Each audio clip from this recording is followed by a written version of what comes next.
এই বাড়িতে আসার পর থেকে দেখছি আপনি যেন তেন ভাবে আমাদের ছোট করার চেষ্টা করছেন, ইনসাল্ট করছেন। এবার কিন্তু তুমি বড্ড বাড়াবাড়ি করছো রানী। আমি তো অবাক হয়ে যাচ্ছি তোমার সাহস দেখে। আচ্ছা আপনি কেন এরকম করছেন বলুন তো? আমি কিন্তু কাউকে কিচ্ছু বলিনি। আপনাকে যে ওই ঘর থেকে বেরোতে দেখেছি সেটাও বলিনি। একদম ভয় পাবেন না, কাউকে বলার ইচ্ছাও আমার নেই, কারণ এটা আপনাদের বাড়ির বিষয়। তবে আমি পার্সোনালি এটা মনে করি আপনি যেই কাজটা করেছেন এটা অন্যায়। তুমি তুমি কি বলতে চাইছো রানী? আমি ওই ঘর থেকে বেরিয়েছি, তার মানে আমি শাড়িটা ছিঁড়েছি, আর তার জন্য আমি এসব করছি? আমার তো দেখে সেটাই মনে হচ্ছে বৌদি।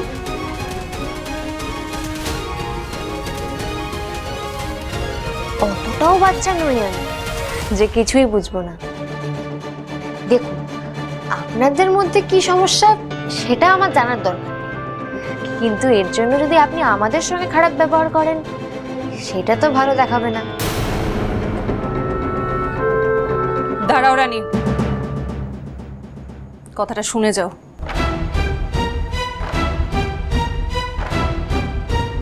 আমার সঙ্গে আর কোনোদিনও কখনো এইভাবে কথা বলবে না, কেউ বলে না, মনে থাকবে?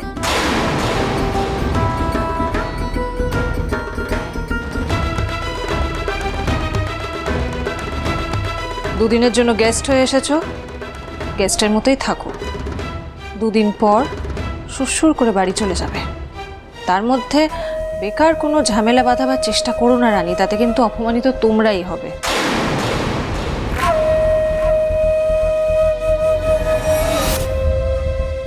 আরেকটা কথা, জয়ের মা, আমার ছোট মা, উনি যে তোমাকে একেবারেই পছন্দ করছেন না এইটুকু তুমি নিশ্চয়ই ফিল করতে পেরেছো। তাই বলছি, আমার দেওরের থেকে, জয়ের থেকে দূরে থাকো।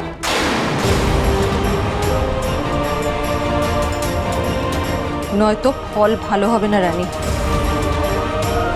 আমাদের ভুলে যেতে বাধ্য করো না যে তোমরা কিন্তু আমাদের গেস্ট।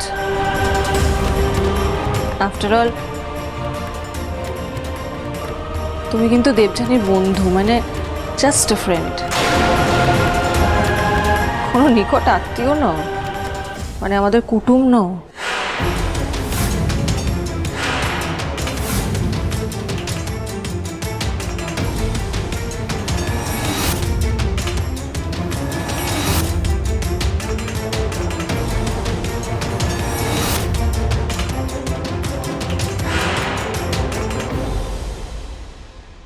পরিতোষ মিত্র বড়বাজার, পরিতোষ মিত্র বড়বাজার, তৃপ্তিনাথ জোড়াসাঁকো। জোড়াসাঁকো। জোড়াসাঁকো, তাহলে 9টা হলো তাই তো? দাঁড়া দেখছি। হ্যাঁ 9টা হলো। আর একটা হচ্ছে স্বপন সেনগুপ্ত হাওড়া। স্বপন সেনগুপ্ত হাওড়া। বাস, তাহলে এই 10 জনের লিস্ট কমপ্লিট।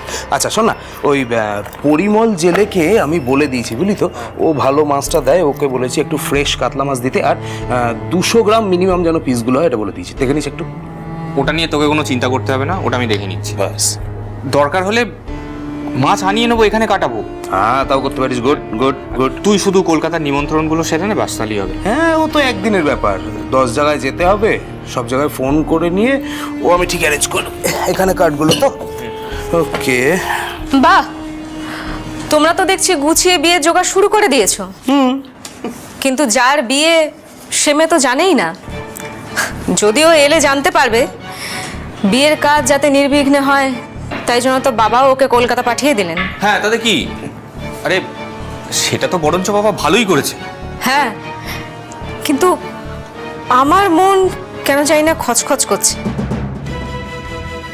আর আমার মন যে ভুল কথা বলে না সেটা তো তুমি খুব ভালো করেই জানো।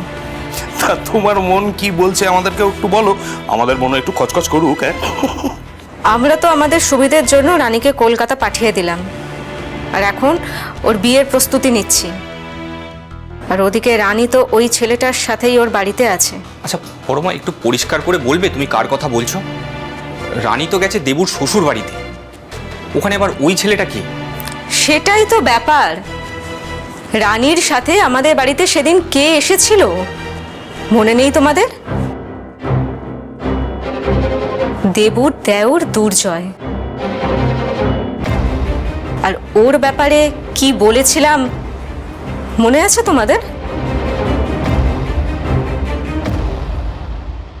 ছোটবেলা থেকে কত ফুলসজ্জা দেখেছি, আর কাল দেখি আমার ফুলসজ্জা।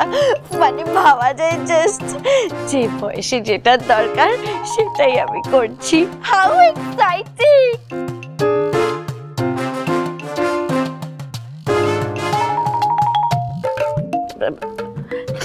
তোরা ওরম ভাবে তাকাচ্ছিস কেন? আমি তো সিনেমা দেখার কথা বলছিলাম, মানে সবাই যেরকম সিনেমায় দেখে আর কি। তোরা তো এমন ভাবে তাকাচ্ছিস যেন আমি লোকের ঘরে উকি মেরে মেরে ফুলসজ্জা দেখেছি। বাবা, তাও ভালো। এমন ভাবে বললি মানে ছোটবেলা থেকে কত ফুলসজ্জা দেখেছিস। হ্যাঁ হ্যাঁ, হেসে নে হেসে নে, যত পারিস হেসে নে। নিজেরা তো বিয়ে করিসনি, তাই বুঝতে পারছিস না ব্যাপারটা কতটা অ্যাডভেঞ্চারাস। জাস্ট ভাব, কাল যখন রাত হবে আর তারপর সবাই চলে যাবে, তখন আর কেউ আমাদের ডিস্টার্ব করবে না, শুধু ঋতু আর আমি আর ঋতু। থাক থাক, আর বলতে হবে না, তুই এক্সপিরিয়েন্স কর, তারপর আমাদের সাথে শেয়ার করিস। ও মা, খালি দুষ্টুমি না, এতই যদি তোদের জানার শখ থাকে তোরা নিজেরা বিয়ে করে নে। এই দেবজানি, তুমি এখনো ফ্রেশ হওনি? যাও তাড়াতাড়ি চেঞ্জ করে ফ্রেশ হয়ে নাও। ও এখনো স্বপ্নের জগতে বাস করছে। তা তো হবে, কিন্তু খাবারটা তো খেতে হবে। তোমরা খাওয়ার পরে তো রিতম খাবে, আর রিতম খাচ্ছে না বলে বেচারা জয়টাও খেতে পারছে না। ও মা, তাই? হ্যাঁ ঠিক আছে, আমরা এক্ষুনি যাচ্ছি। এই তাড়াতাড়ি কর। হ্যাঁ হ্যাঁ, আস্তে আস্তে, দেখে দেখে। আমি এক্ষুনি যাচ্ছি। ওটা রেখে দাও। হ্যাঁ এক্ষুনি 5 মিনিটে তৈরি হয়ে আসছি। ঠিক আছে, 5 মিনিট। তোমরা যাও, খেয়ে নাও, যাও যাও যাও। রানী, তুমি বাড়িতে ফোন করে বলে দিয়েছো তো যে সাবধানে পৌঁছে গেছো? হ্যাঁ মেজো বৌদি, বলে দিয়েছি। ঠিক আছে। তোমায় একটা কথা বলবো? হ্যাঁ বলো। তুমি না খুব ভালো, খুব সুইট, দেখলেই মনে হয় খুব পজিটিভ একটা মানুষ, ভীষণ নরম মনের ভালো একটা মানুষ। ব্যাস ব্যাস, ঠিক আছে। সত্যি, তোমার মতো মানুষ খারাপ হতেই পারে না। তোমাকে দেখলেই মনটা ভালো হয়ে যায়। তোমাকেও আমার খুব মিষ্টি লাগে, দেখলেই বোঝা যায় তুমি কত ভালো মেয়ে। স্পষ্ট কথা বলার সাহস রাখো, এই সৎ সাহস আজকাল কতজন রাখতে পারে।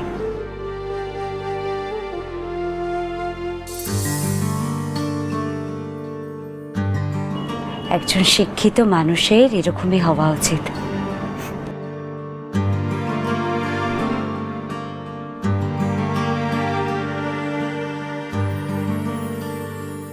ওই দুর্জয়ের সাথে রানীর কিছু তো একটা চলছে, আর সেটা আমি সেদিন ওদের দুজনের চোখ মুখ দেখেই বুঝতে পেরেছিলাম।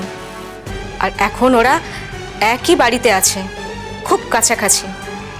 তাহলে বুঝতে পারছো রানীকে ওখানে পাঠিয়ে আমরা ঠিক কত বড় রিস্ক নিয়ে নিয়েছি। আমার মনে হয় এই বিষয়ে আমাদের আরো সতর্ক হওয়া উচিত ছিল, একটু বেশি রিস্ক নেওয়া হয়ে গেছে। বাবাকে তো কিছু মুখ ফুটে বলতে পারলাম না, কিন্তু কাজটা বোধহয় ঠিক হলো না। কাল যদি সত্যি কিছু একটা ঘটে যায়, তাহলে রায়বাড়ির কাছে তোমরা মুখ দেখাতে পারবে তো? পাড়া প্রতিবেশী সকলকে উত্তর দিতে হবে কিন্তু। ঠিক ঠিক ঠিক ঠিক ঠিক, একদম ঠিক। সেদিন বিয়ে বাড়িতে আমিও লক্ষ্য করেছিলাম, তালে গোলে ভুলে গেছিলাম, কিন্তু পরমা তুমি কিন্তু একদম ঠিক বলেছ। বলি ভাই, বাবাকে আমাদের বলা উচিত ছিল। আচ্ছা কি বলতাম বলতো?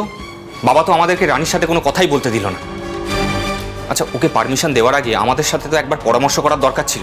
আরে উনি না হয় নাই বললেন, কিন্তু তোমাদের কি একবার উচিত ছিল না দুর্জয়ের কথাটা বাবাকে বলার? ও ঠিক আছে পরমা, আমি দেখে নিচ্ছি পুরো বিষয়টা। তোমরা এইসব নিয়ে ভেবো না প্লিজ। হ্যাঁ, আমি হ্যান্ডেল করে নেবো।